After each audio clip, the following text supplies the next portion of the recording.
आज प्रदेश युवा कांग्रेस पक्षर प्रदेश युवा कांग्रेस सभापति श्री रंजित पात्र नेतृत्व में मास्टर कैंटीन छकरे नवीन हटा ओडिशा बंचा विक्षोभ सभा आयोजित होगा सह नवीन निवास घेराव रैली होता। यह कार्यक्रम में अखिल भारत युवा कांग्रेस राष्ट्रीय सभापति श्री बीवी श्रीनिवास मुख्य अतिथि भाव में जोग देते। प्रथम श्री श्रीनिवास को भुवनेश्वर विमान बंदर ठारे बहुत युवा कांग्रेस नेतृवृंद और कर्मी स्वागत संबर्धना देते। यापर मास्टर कैंटीन छकरे नवीन हटा ओडिशा बंचा समावेश में उद्बोधन दे राष्ट्रीय युवा कांग्रेस सभापति श्री बीवी श्रीनिवास कहते जे केन्द्र में ओडिशा रे रांगाबिलार सरकार चली। श्रीनिवास ओडिशा रे नवीन मोदी सरकार चली बोली कहते।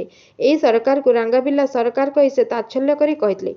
मोदी और नवीन नीति निष्पत्ति गोटे बोली से स्पष्ट करते। ओडिशा रे उच्च शिक्षा डिग्रीधारी शिक्षित युवक माने ओडिशा बाहर जाई बंचिबा पई संघर्ष करुचंती। जेकोसी छोटिया चाकरीटीए करी जीविका निर्वाह करुचंती। तार कारण नवीन सरकार सेमानकु कर्मसंस्थान बा नियुक्ति जोगाई पारु नाहांती। नवीन सरकार वर्ष को जो 2 लाख नियुक्ति देबे बोली जो प्रतिश्रुति देथिले संपूर्ण विफल होईछि। ओडिशा रे स्वास्थ्य व्यवस्था विपर्यस्त। ओडिशा सरकार स्वास्थ्य सेवा 50% डाक्टर नाहांती। नवीन सरकार चाषी को धोखा देइछंती। कोन कहबे आज आपन को जो विशाल समावेश होउछि नवीन हटा ओडिशा बंचा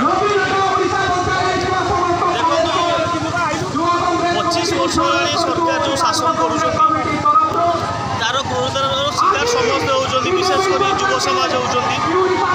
तो तेणुक आज गोटे निष्पत्ति नहीं जे आजिकार जो आम राज्य युव सभापति अच्छा नेतृत्व आम दृढ़ प्रतिवाद करूँ बेकारी समस्या नहीं दृढ़ प्रतिवाद करूँ।